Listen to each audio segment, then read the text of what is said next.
This book's called Stretchy McHandsome by Joey Schachner. The McHandsome clan was lively and large. They live in the box with no one in charge. There was Fergus, McDougal, Benny and Roy, Rue, Jamie, Cowie, and Joy. And then there was Stretchy, the butterscotch boy. Now Stretchy was different in more ways than one. He was stretchy and handsome, a soft bundle of fun. He was Tom of the Tumble Club, Lord of the Fleas, cuckoo on catnip, a hugger of trees. One eye was blue, the other was green, and around his neck he hung a stinky sardine. But it wasn't always easy to be the baby of a brood of rough, tough Euro pups, cantankerous and rude. There were many disagreements over food and where to sleep, and Stretchy always landed at the bottom of the heap. So it wasn't any other that Stretchy hatched a plan to take a small vacation from the wild McHandsome clan. His brothers and sisters all agreed that should go, and gave him a good licking from his head down to his toe. Then after a tasty breakfast of fishy bones and rocks, our butterscotch boy sprang out of the family box.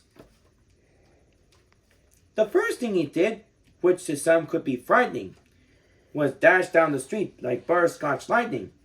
He jumped into a fountain, splashed round and round, scratched 200 stretchy marks all over the town.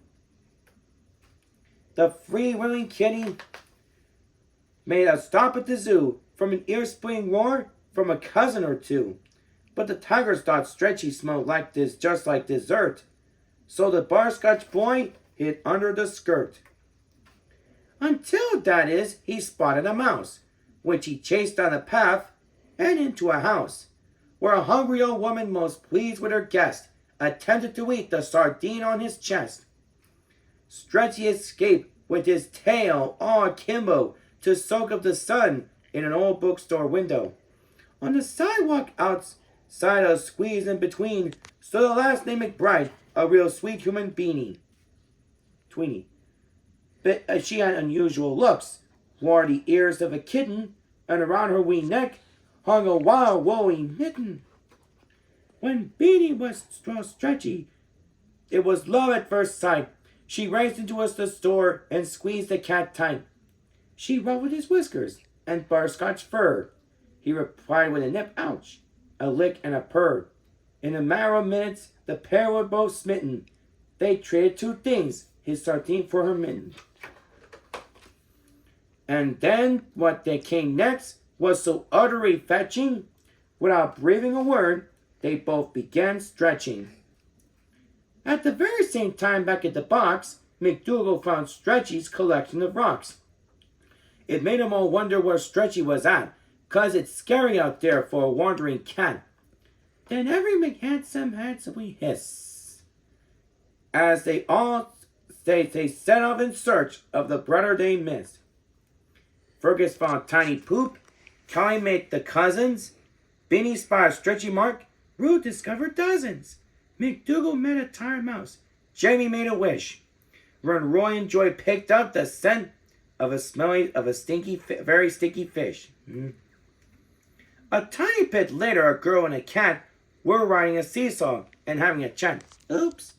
While 2 streets away, 8 noses were seen, sniffing the air for a stinky sardine.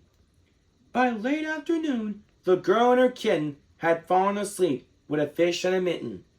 But when they woke up from taking their nap, Benny McBride had 9 cats on her lap.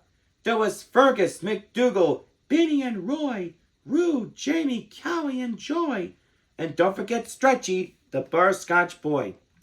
Now the McHandsome clan was still lively and large, when they all took a vote to put Beanie in charge. Come to Mama. So the brothers and sisters did something quite hard. They locked their old box into Beanie's backyard.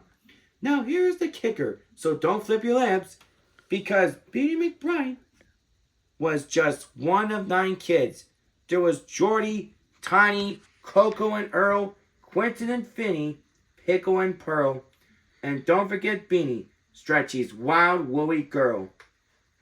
The end.